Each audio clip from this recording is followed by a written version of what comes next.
Bulatkan tekad kuatkan hati, negeri ini memanggilmu kawan. Belajar bergerak berbagi untuk negeri, guru penggerak majukan pendidikan. Guru penggerak menghamba pada murid, kreatif rancang pembelajaran. Hargai potensi, tingkatkan prestasi, lahirkan profil pelajar Pancasila. Belajar bergerak berbagi untuk negeri, kita menjalin kolaborasi. Belajar bergerak berbagi untuk negeri, demi bakti pada Ibu Pertiwi.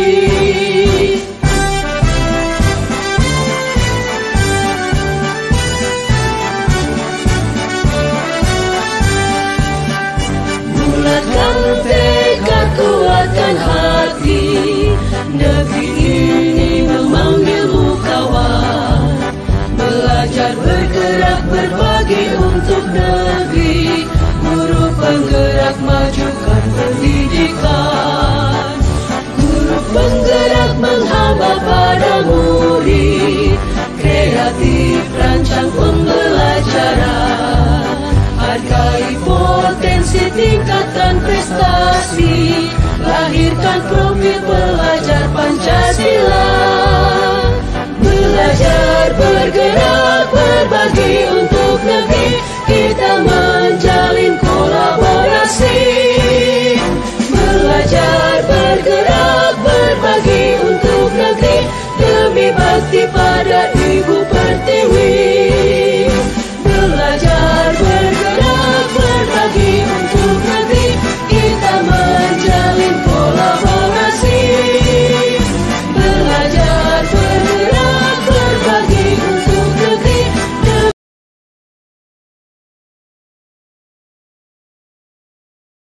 Selamat siang buat Bapak Ibu guru semuanya.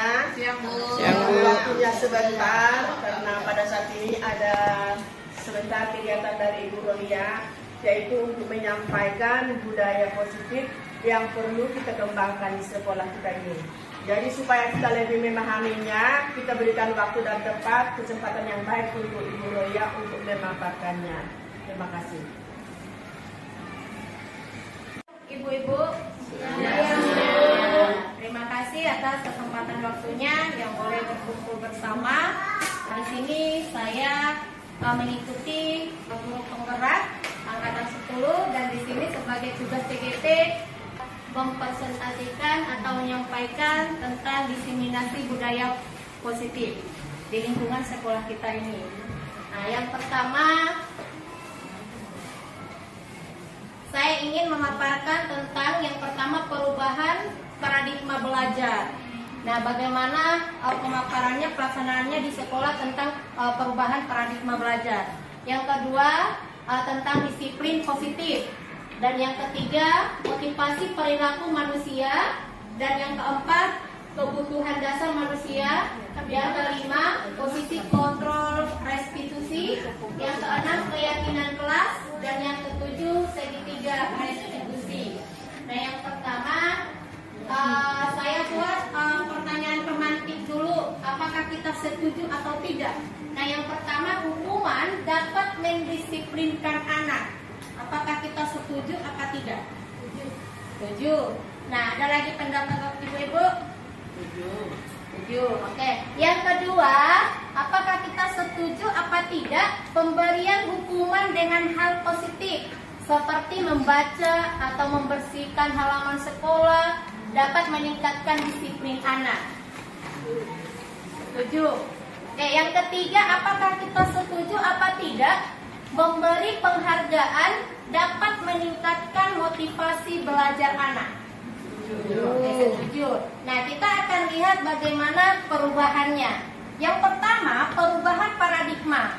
Kegiatan kepalan tangan. Kita ibaratkan mencontohkan kepalan tangan. Ada A dan B. Sobeklah, cari kertas kecil, tuliskan benda atau sesuatu yang sangat berharga untuk Anda. Letakkan di salah satu tangan Anda dan genggam benda atau sesuatu tersebut dengan segala daya. Buatlah sebuah kepalan. Teman Anda akan mencoba dengan sekuat tenaga dengan berbagai cara untuk meminta Anda memberikan benda tersebut. B.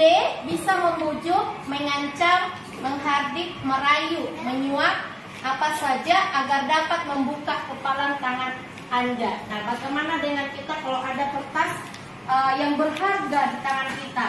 Nah, sementara ada teman kita yang pingin itu, dia membuat secara segala cara, dirayu, dibujuk, dirampas supaya dia bisa mengambilnya. Bagaimana dengan kita? Apakah kita langsung kasih atau kita berikan atau bagaimana? Dipertahankan. Iya, oke nih, terima kasih mempertahankan. Nah, yang lain? Oh, yang lain ada lagi? Mungkin merayu. Merayu, iya. Baik, kita akan lihat pemaparan yang selanjutnya. Perubahan paradigma teori kontrol atau teori pilihan ilusi kontrol. Yang pertama, ilusi guru mengontrol murid. Yang kedua, ilusi bahwa kritik dan membuat orang merasa bersalah dapat menguatkan karakter. Yang ketiga, ilusi bahwa semua penguatan positif, efektif, dan bermanfaat. Yang keempat, ilusi bahwa orang dewasa memiliki hak untuk memaksa. Nah, ilusi guru mengontrol murid.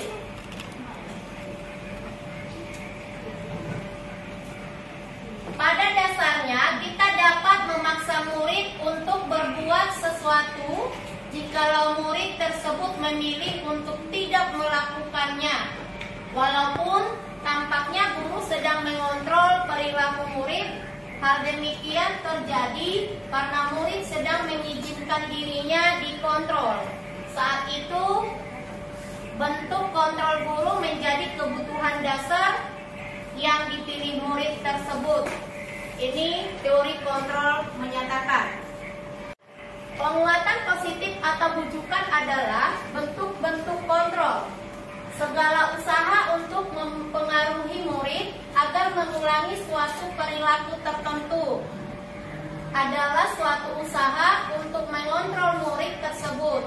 Dalam jangka waktu tertentu, kemungkinan murid tersebut akan menyadarinya dan mencoba untuk menolak bujukan kita, atau bisa jadi murid tersebut menjadi tergantung pada pendapat sang guru untuk berusaha. Ilusi bahwa kritik dan membuat orang merasa bersalah dapat menguatkan karakter. Menggunakan kritik dan rasa bersalah untuk mengontrol murid menuju pada identitas gagal. Mereka belajar untuk merasa murid tentang diri mereka. Mereka mengembangkan dialog diri yang negatif. Kadang kalau sulit bagi guru untuk mengidentifikasi bahwa mereka sedang melakukan perilaku ini, karena seringkali guru cukup menggunakan suara halus untuk menyampaikan pesan negatif. Ilusi bahwa orang dewasa memiliki hak untuk memaksa. Banyak orang dewasa yang percaya bahwa mereka memiliki tanggung jawab untuk membuat murid-murid berbuat hal-hal tertentu. Apapun yang dilakukan dapat diterima selama ada sebuah kemajuan berdasarkan sebuah pengukuran kinerja. Pada saat itu pula orang dewasa akan menyadari bahwa perilaku memaksa tidak akan efektif untuk jangka waktu panjang dan sebuah hubungan permusuhan akan terbentuk. Di sini kita lihat perubahan paradigma stimulus respon teori kontrol, teori pilihan. Siapa sesungguhnya yang memiliki kontrol? Nah, stimulus respon dan ada teori kontrol atau pilihan. Nah, di sini kita lihat, kita coba mengubah orang supaya Kalau teori kontrolnya kita berusaha memahami pandangan orang.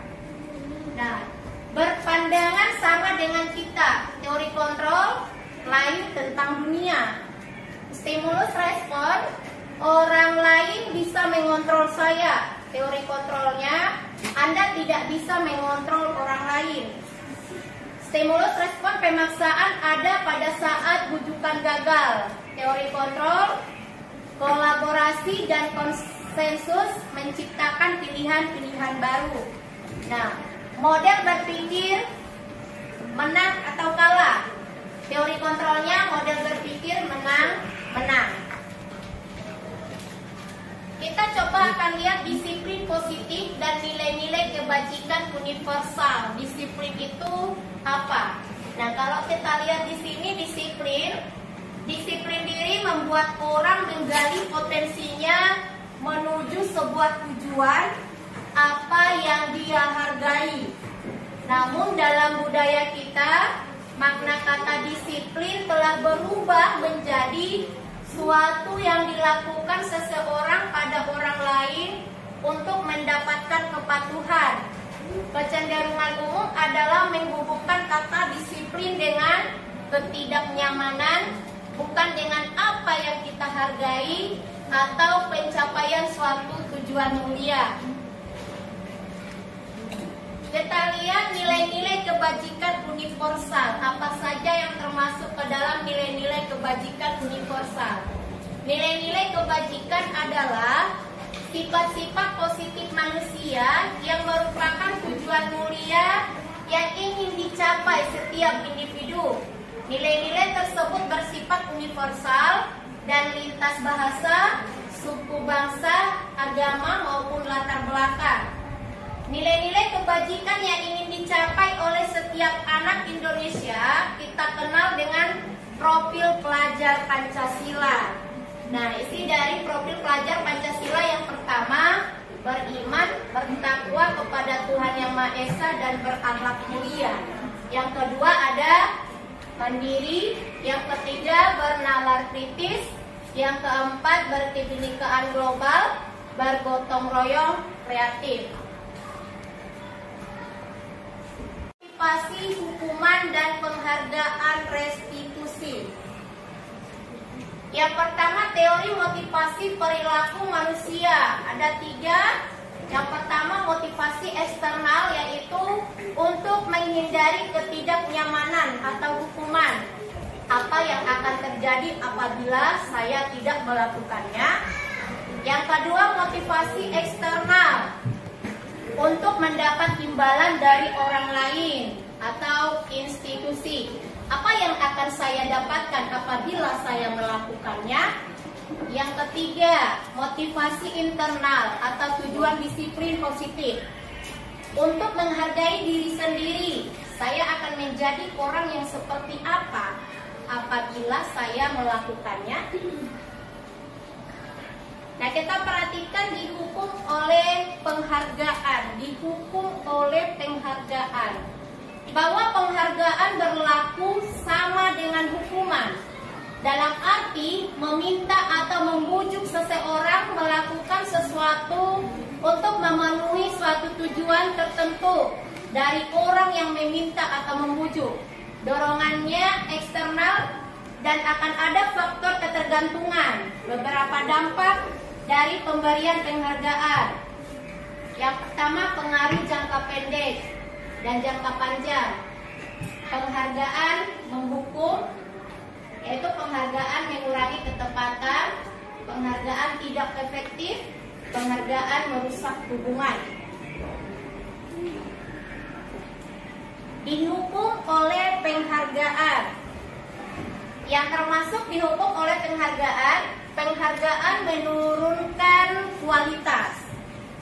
Penghargaan mematikan kreativitas. Penghargaan mengurangi motivasi intrinsik. Penghargaan jangka pendek dan jangka panjang. Penghargaan efektif jika kita menginginkan seseorang melakukan sesuatu yang kita inginkan dalam jangka waktu pendek. Yang kedua, jika kita menggunakan penghargaan lagi dan lagi, maka orang tersebut akan bergantung pada penghargaan yang diberikan serta kehilangan motivasi dari dalam. Yang ketiga, jika kita mendapatkan penghargaan untuk melakukan sesuatu yang baik, maka selain kita senantiasa berharap mendapatkan penghargaan tersebut, kita pun menjadi tidak menyadari tindakan baik yang kita lakukan. Penghargaan tidak efektif. Yang pertama, suatu penghargaan adalah suatu benda atau peristiwa yang diinginkan, yang dibuat dengan persyaratan hanya jika Anda melakukan hal ini, maka Anda akan mendapat penghargaan yang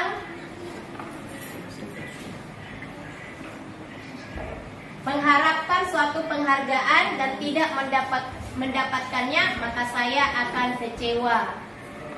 Jika kita memberikan seseorang suatu penghargaan untuk melakukan sesuatu, maka kita harus terus-menerus memberikan penghargaan itu jika kita ingin orang tersebut meneruskan perilaku yang kita inginkan.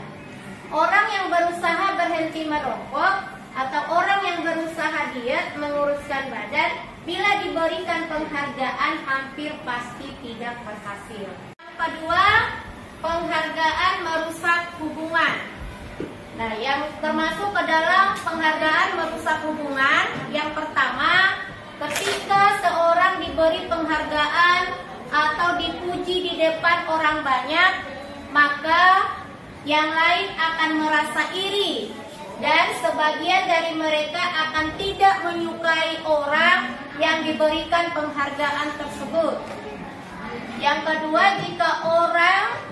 jika seorang guru sering memberikan penghargaan kepada murid-muridnya, besar kemungkinan murid-muridnya termotivasi hanya untuk menyenangkan gurunya. Mereka tidak akan bersikap jujur kepada guru tersebut. Yang ketiga, penghargaan menciptakan persaingan di dalam kelas dan persaingan menciptakan kecemasan. Yang keempat, mereka yang percaya bahwa mereka tidak memiliki kesempatan untuk mendapatkan penghargaan akan berhenti mencoba. Nah, yang penghargaan mengurangi kesepakatan. Penghargaan mengurangi ketepatan.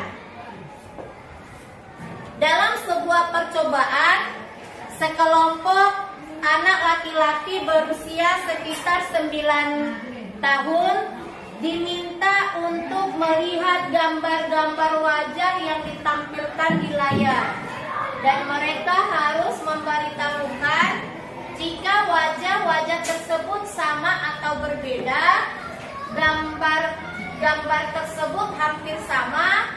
Beberapa dari mereka diberi penghargaan dalam bentuk uang pada saat mereka memberikan jawaban benar, sementara sebagian yang lain tidak. Dan hasilnya anak laki-laki yang dibayar membuat lebih banyak kesalahan. Penghargaan menurunkan kualitas. Pengamatan dilakukan pada sekelompok mahasiswa atau mahasiswi yang sedang bekerja praktik di sebuah surat kabar universitas. Saat itu mereka sedang belajar menuliskan sebuah artikel tentang sebuah judul berita utama. Seiring waktu mahasiswi tersebut semakin mampu bekerja dengan cepat. Kemudian ada beberapa mahasiswa-mahasiswi yang dibayar untuk setiap judul berita utama yang mereka mampu hasilkan. Dan setelah beberapa lama, mahasiswa-mahasiswi yang dibayar ini hasil kinerjanya berhenti berkembang. Mereka yang tidak menerima bayaran terus berupaya mengasah diri menjadi lebih baik. Penghargaan mematikan kreatif. Murid-murid diminta berpikir mengenai hadiah atau penghargaan yang bisa mereka dapatkan bila berhasil menulis sebuah puisi. Kreativitas kelompok murid-murid ini menjadi berkurang dibandingkan dengan yang tidak diberitahukan tentang hadiah yang bisa mereka terima. Penghargaan Menhukum. Penghargaan Menhukum, mereka yang tidak mendapatkan penghargaan, misalnya dalam sistem ranking. Mereka yang mendapatkan ranking kedua akan merasa paling dihukum. Yang kedua, memberikan penghargaan dan hukuman adalah hal yang sama, karena keduanya mencoba mengendalikan perilaku seseorang. Yang ketiga, karena orang pada dasarnya tidak suka dikendalikan dalam jangka waktu lama, penghargaan akan terlihat sebagai hukuman. Jika suatu penghargaan diharapkan, namun Anda tidak mendapatkannya, Anda akan merasa dihukum. Yang termasuk ke dalam motivasi dari dalam diri atau yang disebut dengan intrinsik. Yang pertama, saat seorang anak belajar untuk pertama kali menggabungkan huruf-huruf dan kata-kata serta menyadari bahwa ia dapat membaca, timbul pijar di matanya dan sebuah senyuman di wajahnya. Anak tersebut begitu gembira bahwa ia telah mempelajari dan menguasai suatu keterampilan baru. Yang kedua, jika kita memberikan penghargaan kepada seorang anak pada saat dia sedang merasa bangga dengan pencapaiannya sendiri, maka kita akan mengambil kegembiraan yang saat itu sedang dirasakan secara alamiah. Di sini kita perhatikan tugas perbedaan hukum dan konsekuensi. Nah, tindakan guru yang seperti apa dan hukumannya yang seperti apa. Yang pertama kita lihat mencatat 100 kali di dalam buku kalimat. Saya tidak akan terlambat lagi karena terlambat ke sekolah. Nah, yang ini apakah dia hukuman atau konsekuensi? Hukuman. Yang kedua, lari mengelilingi lapangan basket 2 kali karena terlambat hadir di sekolah. Ini apakah termasuk hukuman atau konsekuensi? Ya, yang ketiga, murid diminta untuk push up 15 kali karena tidak menggunakan masker ke sekolah. Apakah ini termasuk hukuman atau konsekuensi? Hukuman. Menggantikan kertas tugas teman yang telah dicoret-coret. Hukuman. Membersihkan tumpahan air di meja tulis karena tersenggol pada saat belajar. Ya, termasuk konsekuensi. Nah, murid disuruh untuk mengenakan sepatu seharian di sekolah karena tidak mengenakan sepatu hitam. Apakah ini termasuk hukuman atau konsekuensi? Konsekuensi. Nah, yang terakhir, lari mengelilingi lapangan basket 2 kali karena terlambat 10 menit untuk pelajaran PJOK. Apakah termasuk hukuman atau konsekuensi? Hukuman. Nah, inilah yang kita perhatikan tindakan guru dengan hukuman atau konsekuensi. Ya, tadi yang beberapa teman guru yang sudah menjawab mencatat 100 kali di dalam buku kalimat, saya tidak akan terlambat lagi, itu termasuk hukuman. Nah, lari mengelilingi lapangan basket 2 kali karena terlambat hadir di sekolah, termasuk hukuman. Ya. Murid diminta untuk push up 15 kali karena tidak menggunakan masker ke sekolah, termasuk hukuman.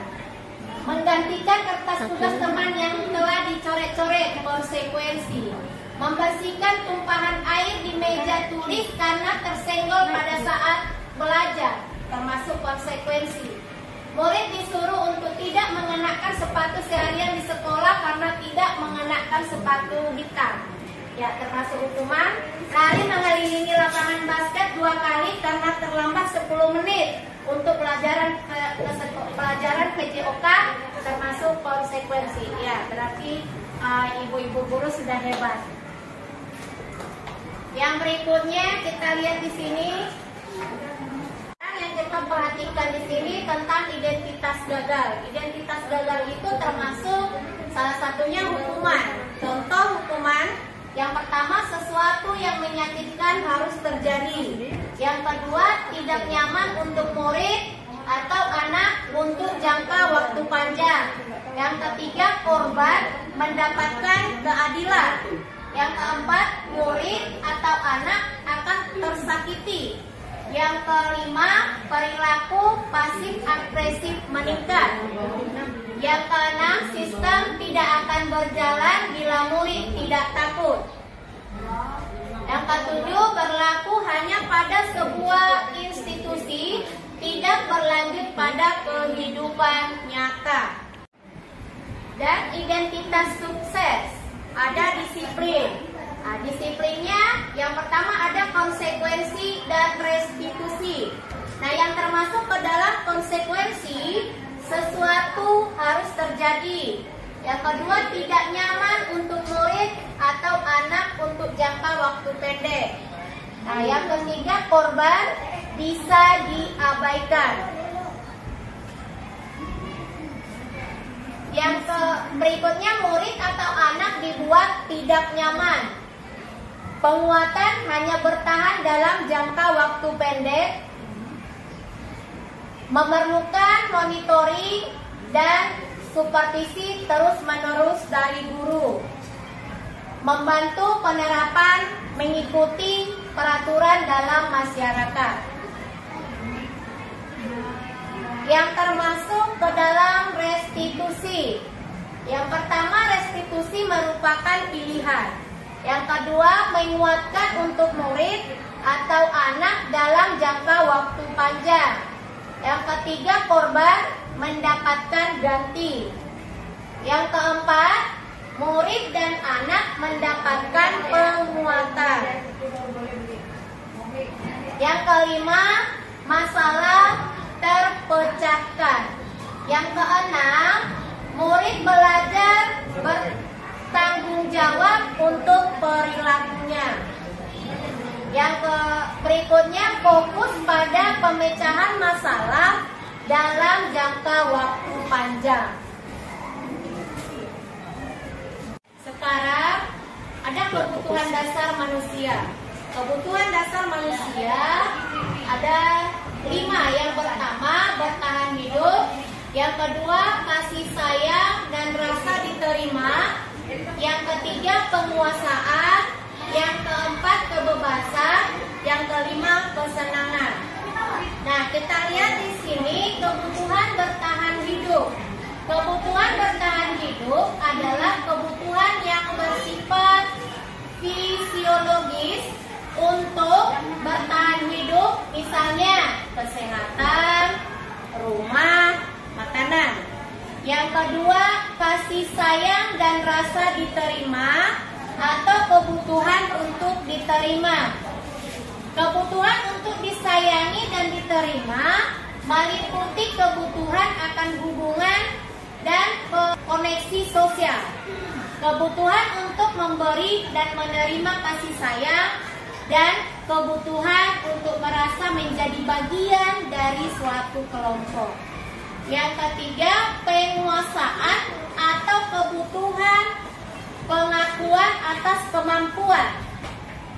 Kebutuhan ini berhubungan dengan kekuatan untuk mencapai sesuatu, menjadi kompeten, menjadi terampil, diakui atas prestasi dan keterampilan kita, didengarkan dan dimiliki rasa harga diri. Yang keempat, kebebasan atau kebutuhan akan pilihan.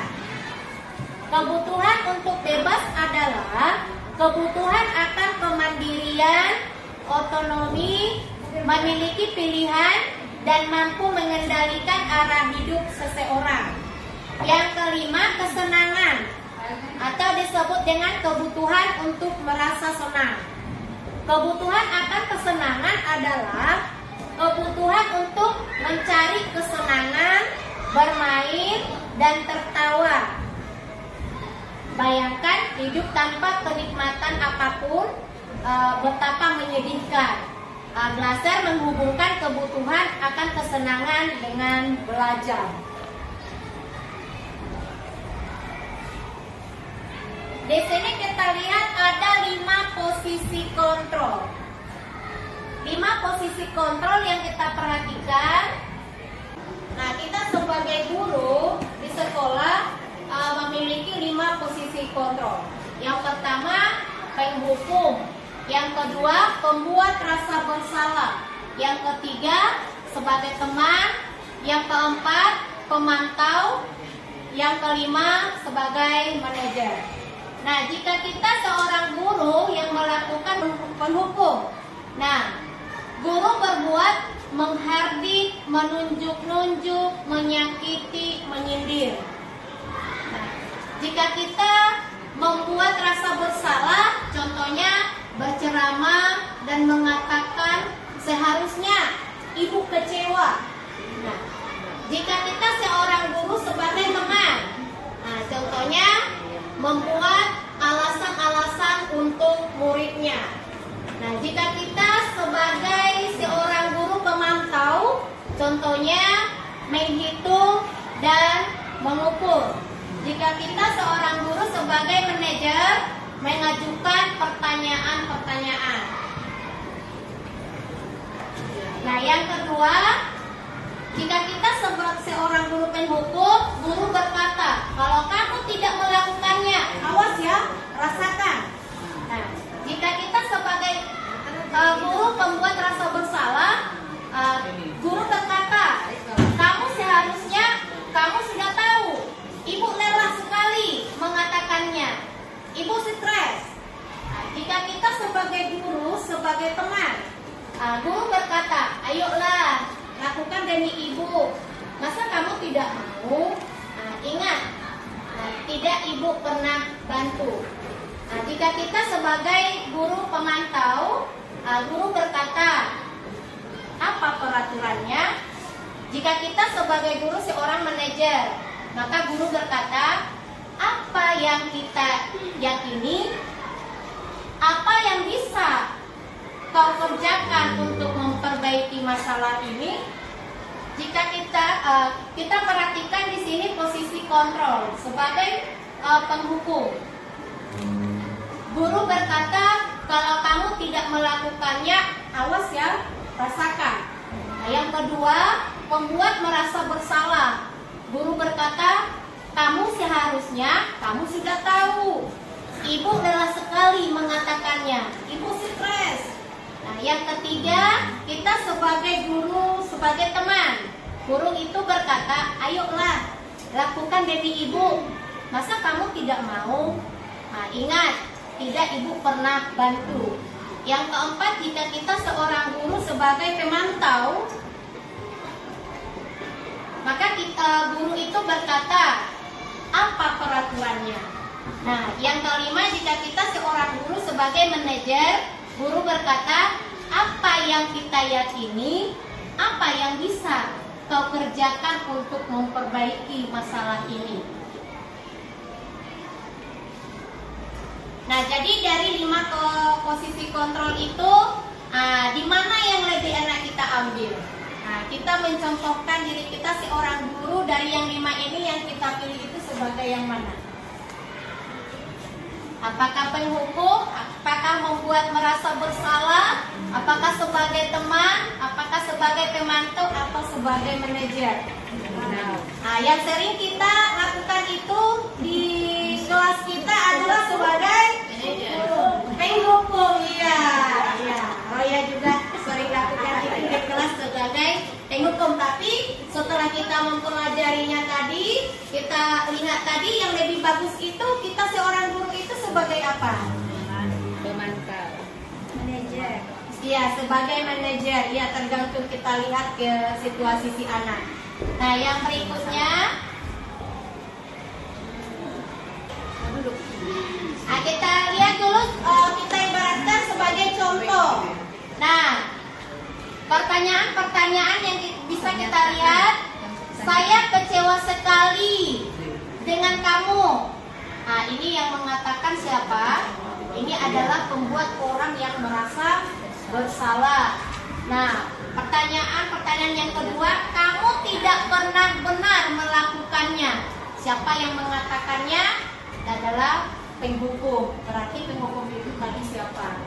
Nah, ayolah lakukan demi ibu atau bapak. Siapa yang mengatakan itu? Nah, yang menyatakan itu berarti kita sebagai guru adalah teman. Nah, kalau pertanyaannya apakah kamu mau mendapatkan stiker bintang hari ini? Berarti siapa yang mengatakannya? Kita sebagai guru adalah pemantau. Bagaimana kamu bisa menyelesaikan masalah ini? Berarti kita sebagai guru, sebagai manajer. Nah, yang terakhir, kamu selalu yang paling terakhir. Kamu selalu yang paling terakhir. Berarti kita sebagai guru penghukum, termasuk ke dalam penghukum. Mengapa tidak peraturan saja?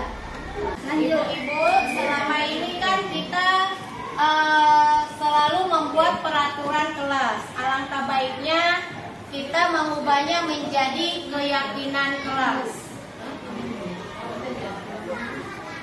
Dalam pembentukan keyakinan kelas atau sekolah, nah, yang pertama, keyakinan kelas bersifat lebih abstrak daripada peraturan yang lebih rinci dan konkret.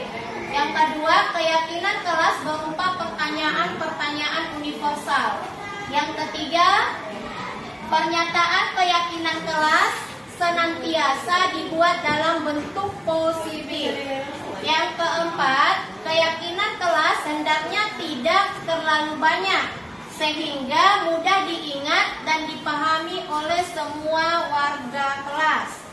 Yang kelima, keyakinan kelas sebaiknya sesuatu yang dapat diterapkan di lingkungan tersebut. Yang keenam, semua warga kelas hendaknya ikut berkontribusi dalam pembentukan keyakinan kelas lewat kegiatan curah pendapat. Yang ketujuh, bersedia meninjau kembali keyakinan kelas dari waktu ke waktu. Keyakinan kelas. Nah, yang pertama sekali peraturan kelas. Dari peraturan kelas akan keyakinan kelas. Nah, dari keyakinan kelas maka akan mengubah menjadi lingkungan yang positif.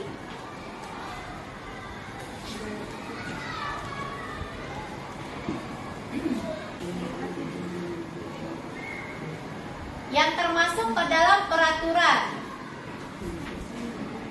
selalu kembalikan buku ke tempatnya. Yang kedua, dilarang mengganggu orang lain.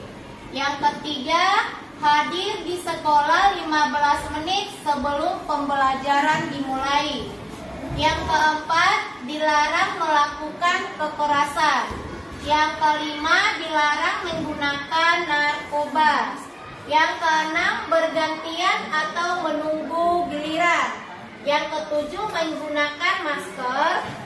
Yang kedelapan, jangan berlari di kelas atau koridor. Nah, yang termasuk ke dalam keyakinan kelas, tanggung jawab, menghormati orang lain,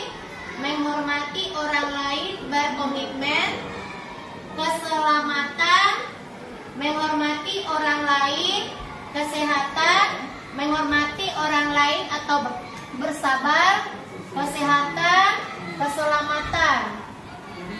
Kalau jangan berlari di kelas, itu keyakinan kelas, itu keselamatan, keamanan. Selanjutnya, segitiga restitusi. Segitiga restitusi yang yang termasuk yang pertama menstabilkan identitas, yang kedua validasi kebutuhan, yang ketiga menanyakan keyakinan.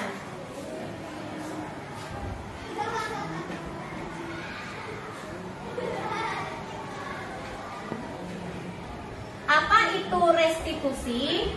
Restitusi adalah proses menciptakan kondisi bagi murid yang memperbaiki kesalahan mereka sehingga mereka bisa kembali pada kelompok mereka dengan karakter yang lebih kuat.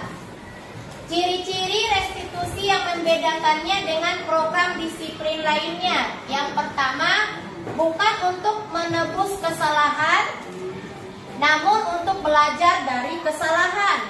Yang kedua, memperbaiki hubungan. Yang ketiga, tawaran, bukan paksaan. Yang keempat, restitusi menuntut untuk melihat ke dalam diri. Yang kelima, restitusi mencari kebutuhan dasar yang mendasari tindakan. Yang keenam, restitusi diri adalah cara yang paling baik. Yang ketujuh, restitusi fokus pada karakter bukan tindakan. Yang kedelapan, restitusi fokus pada solusi. Yang kesembilan, restitusi mengembalikan murid yang berbuat salah pada kelompoknya.